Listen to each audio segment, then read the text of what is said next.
In this video, part of a series on how rice farmers have transitioned to organic farming in Pringsewu, Indonesia, we take a closer look at the development of a locally made fertilizer now used by farmers. Tikno, a researcher at the local university, Paulinella, will provide an overview of the components of the Gali organic fertilizer that has been developed. Teknologi budidaya berbasis mikroba ada 4 komponen yang bagus ya. Satu adalah batuan fosfat nanti sebagai sumber fosfor, kemudian kalium dust collector itu sebagai sumber kalium masing-masing 30%, sama kotoran hewan atau kompos itu sebagai sumber C, dan formula teknologi budidaya berbasis mikroba itu yang membedakan. Researchers have studied the impact of this fertilizer on soil health and crop productivity in rice crops. Let's learn about the result of those studies. Oke, kita melakukan 2 percobaan. Yang pertama percobaan dilakukan di greenhouse, kemudian percobaan kedua dilakukan di lapangan. Kita berfokus pada 2 indikator penelitian, yaitu pH tanah dan azolla.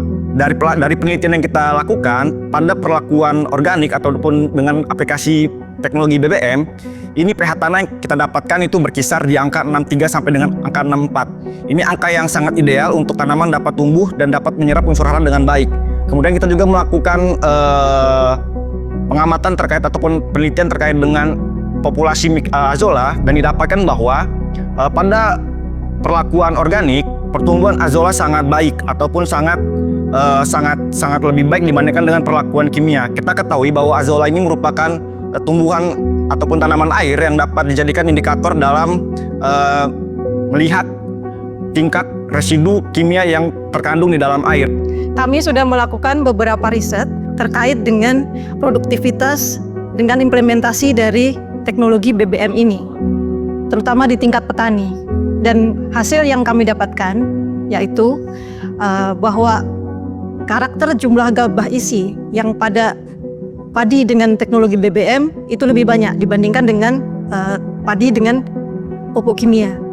Yang kedua yaitu untuk umur panen. Jadi pada teknologi BBM, padi memiliki umur panen yang lebih cepat atau lebih genjah dibandingkan dengan aplikasi pupuk kimia, di mana dia bisa maju sekitar 2 minggu umur panennya. Kemudian yang ketiga tentang produktivitasnya. Sementara untuk produktivitas ini menghasilkan hasil yang seimbang atau sama dengan produktivitas dari pupuk kimia, meskipun itu baru pertama kali ditanam secara organik. Locally produced organic fertilizers, like the Gali organic fertilizer, require a strategic approach to scale production and to promote wider adoption. However, several challenges have emerged, particularly in production and commercialization. Faktor pertama tantangan kita adalah tingginya demand terhadap bahan organik karena semakin sadarnya masyarakat akan pentingnya kesehatan. Karena itu peningkatan pasar ini perlu kita dukung dengan peningkatan produksi yang berbasis organik ini. Dan karena itu teknologi budidaya berbasis mikroba ini perlu kita tingkatkan. Nah, persoalannya adalah saat ini industri masih skala kecil. Karena itu ke depan untuk mengimbangi permintaan pasar yang besar ini perlu ada skill up di bidang industri teknologi budidaya berbasis mikroba.